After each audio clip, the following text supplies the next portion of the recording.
اعوذ باللہ من الشیطان الرجیم بسم اللہ الرحمن الرحیم الحمد للہ رب العالمین والصلاة والسلام علی اشرف الانبیاء والمرسلین واہل بیتہ الطیبین الطاہرین المعصومین اما بعد۔ سورہ آل عمران آیت نمبر 181 سے 186، 181 سے 186 تک۔ بسم اللہ الرحمن الرحیم۔ لقد سمع اللہ قول الذین قالوا ان اللہ فقیر ونحن اغنیاء سنكتب ما قالوا وقتلهم الأنبياء بغير حق ونقول ذوقوا عذاب الحريق ذلك بما قدمت أيديكم وأن الله ليس بظلام للعبيد الذين قالوا إن الله عهد إلينا ألا نؤمن لرسول حتى يأتينا بقربان تأكله النار قل قد جاءكم رسل من قبلي بالبينات وبالذي قلتم فلم قتلتموهم إن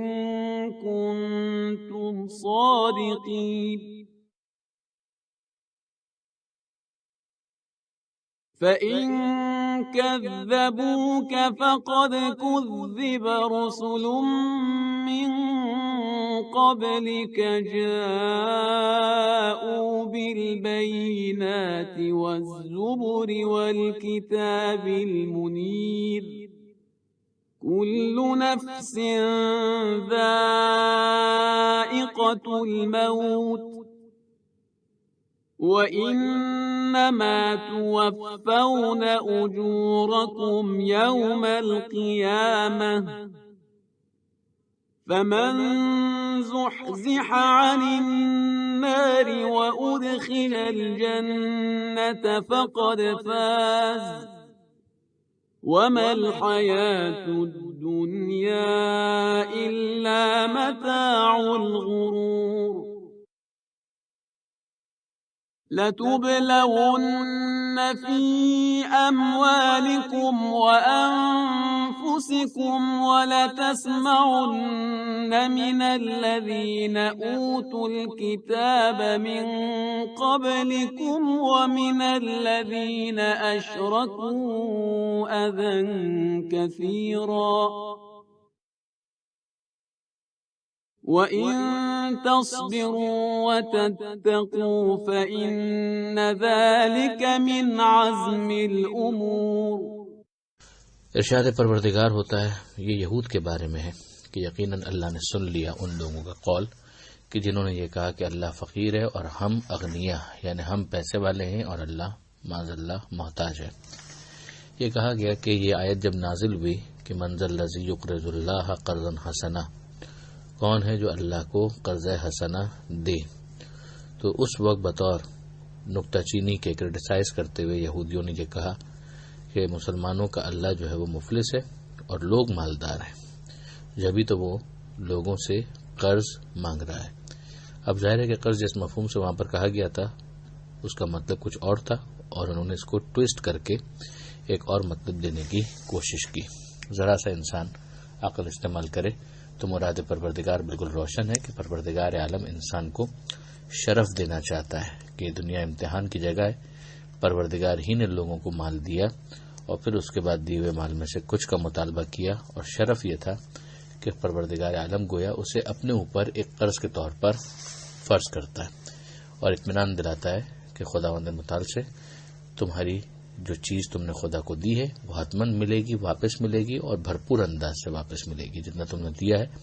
اس سے بہت بڑھ کر، مگر انہوں نے اس کو اس طرح سے ٹویسٹ کیا۔ تو پروردگار عالم نے یہاں پر یہ ارشاد فرمایا کہ یقیناً اللہ نے سن لیا ان لوگوں کا قول جو یہ کہتے ہیں کہ اللہ فقیر ہے اور ہم ہیں پیسے والے۔ تو ہم لکھ لیں گے وہ جو انہوں نے کہا، اور ان کا انبیاء کو ناحق قتل کرنا اسے بھی لکھ لیں گے۔ یعنی اس سے پہلے بھی جو ان کے فور فادرز تھے، اجداد تھے، ان کا بھی یہ طریقہ کار تھا کہ انبیاء کو وہ قتل تک کر دیا کرتے تھے۔ پھر پروردگار عالم نے ان کے لیے جلانے والے عذاب کا اعلان کیا کہ ہم کہیں گے کہ چکھو اس جلانے والے عذاب کو۔ یہ سب کس وجہ سے ہے؟ بمقدمت ایدیکم، جو تم نے کرتوت کیے ہیں، جو تم نے اپنے کام کیے ہیں، تمہارے ہاتھوں نے آگے بھیجا ہے، یہ انہی کا کیا دھرا ہے۔ وَأَنَّ اللَّهَ لَيْسَ بِظَلَّامٍ لِّلْعَبِيدِ، اور اللہ اپنے بندوں کے اوپر ظلم کرنے والا نہیں ہے۔ اب ظاہر ہے کہ یہ ایک مرتبہ پھر پروردگار عالم نے اپنی عدالت کی طرف متوجہ کیا ہے کہ جب وہ ظلم کرنے والا نہیں ہے تو وہ کیا کرنے والا ہے؟ وہ عدل کرنے والا ہے۔ آگے مزید ان کا جو انداز ہے اس کو پروردگار عالم نے بیان کیا کہ یہ وہ لوگ ہیں جو کہتے ہیں کہ اللہ نے ہمیں ہدایت کی ہے، ان اللہ عہد الینا اللہ نؤمن لرسول حتی یاتینا بقربان، جب تک کہ رسول ہمارے سامنے ایسی کوئی قربانی پیش نہ کر دے کہ جس کو آگ آ کر جلا دے۔ یہ جناب حابیل اور قابیل کے واقعے کے اندر بھی ہم لوگ پڑھتے ہیں تو وہاں پر بھی یہ تفصیل موجود ہے کہ جو پرانے زمانے کے اندر یہ طریقہ یقیناً بعض کیسز کے اندر رہا کہ پروردگار عالم کی قبولیت کا اعلان اس طرح سے ہوتا تھا کہ آسمان سے ایک آگ آتی اور جو چیز خدا نے قبول کی ہوتی اسے وہ جلا دیتی۔ یہ جلانا منفی معنی میں نہیں ہوتا تھا بلکہ مثبت معنی میں ہوتا تھا کہ پروردگار نے اس کو قبول کر لیا۔ مگر کیا یہ کوئی ایسا عمومی اصول ہے کہ جو بھی نبی آئے گا وہ اسی طریقے کا کوئی معجزہ دکھائے گا؟ یہ ظاہر ہے کہ یہودیوں کی طرف سے اپنی بنائی ہوئی ایک فیبریکیٹڈ بات تھی جس کا حقیقت سے کوئی تعلق نہیں تھا۔ تو یہاں پر انہوں نے نہ ماننے کے لیے اس کو خدا کی طرف افترا کیا، پروردگار عالم کی طرف اپنی طرف سے گھڑ کر ایک بات بیان کر دی کہ ہم کو تو یہ ہدایت کی گئی ہے کہ جب تک ایسا کوئی معجزہ نہ آ جائے اس وقت تک ہم قبول نہ کریں۔ تو اے حبیب ان سے کہہ دیجئے قد جاءکم رسول من قبلی، کہ تمہارے پاس میرے رسول آ چکے ہیں، مجھ سے پہلے رسول آ چکے ہیں، اور کئی رسول آ چکے ہیں جو معجزات لے کر آئے تھے، اور ویسا معجزہ بھی لے کر آئے تھے جو تم کہہ رہے ہو۔ پھر اس کے بعد تم نے ان کو قتل کر دیا۔ کیوں قتل کر دیا؟ جبکہ اگر تم سچے ہو تو تمہیں تو یہ کرنا چاہیے تھا کہ تم ان کی باتوں کو قبول کرتے۔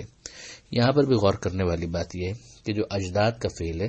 اس کی نسبت ان لوگوں کی طرف دی گئی جو اس وقت موجود تھے۔ تو آپ غور فرمائیے کہ ان کے اجداد کے ساتھ جو نظریاتی اتحاد تھا اس کی بنا پر ان کو بھی اس میں شمار کیا گیا۔ تو یہ قرآن مجید کا ایک مزاج ہمیں سمجھ میں آتا ہے کہ اگر کوئی قوم کسی کو انڈورس کرتی ہے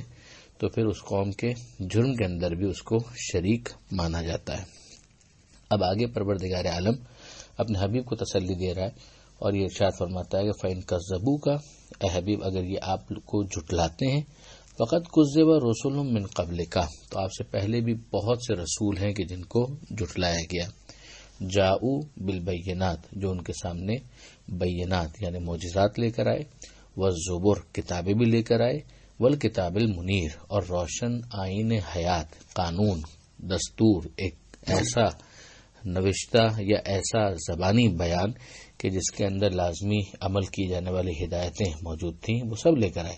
مگر اس کے باوجود ان کو جھٹلا دیا گیا۔ تو اگر آپ کو بھی جھٹلایا جا رہا ہے تو اس میں دل گرفتہ ہونے کی ضرورت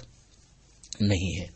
یہ آیت بھی من جملہ ان آیتوں کی ہے کہ جن کو اس ثبوت میں پیش کیا جا سکتا ہے کہ ایسا نہیں ہوتا کہ جب نص صراحت کے ساتھ آ جائے تو اس کے بعد سب قبول کرنے لگتے ہیں، بلکہ نص کے آنے کے بعد بھی انکار کرنے والے انکار کرتے ہیں، جیسا کہ یہاں پر موجود ہے۔ تو اس کے بعد بھی اگر پیغمبر اکرم نے کسی موقع پر نص بیان کر دی ہو، پروردگار عالم کا حکم بیان کر دیا ہو، چاہے وہ امامت کے بارے میں ہو، چاہے وہ کسی اور حوالے سے ہو، اور اس کو قبول نہ کیا جائے، تو یہ نہیں کہا جا سکتا کہ اگر نص ہوتی تو کیسے انکار کیا جا سکتا ہے۔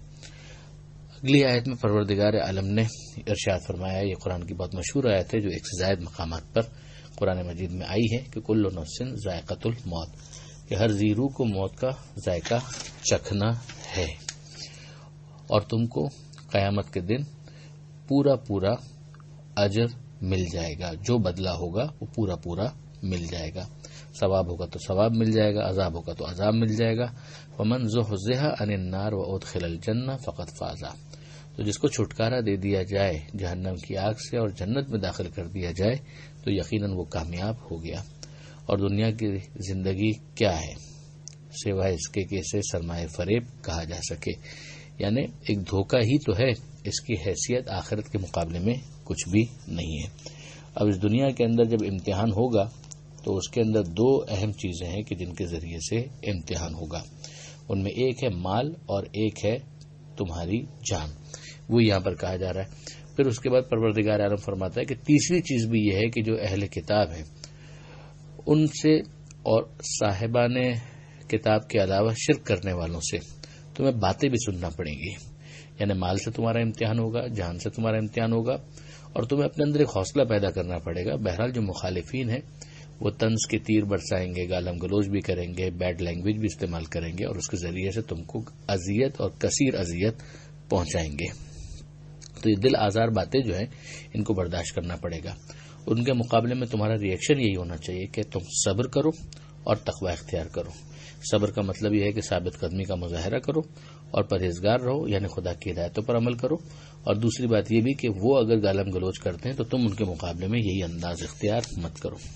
لیکن اگر تم نے یہ کیا صبر اور تقوی تو یاد رکھو کہ یہی عزم امور میں سے ہے، یعنی کردار کی مضبوطی کے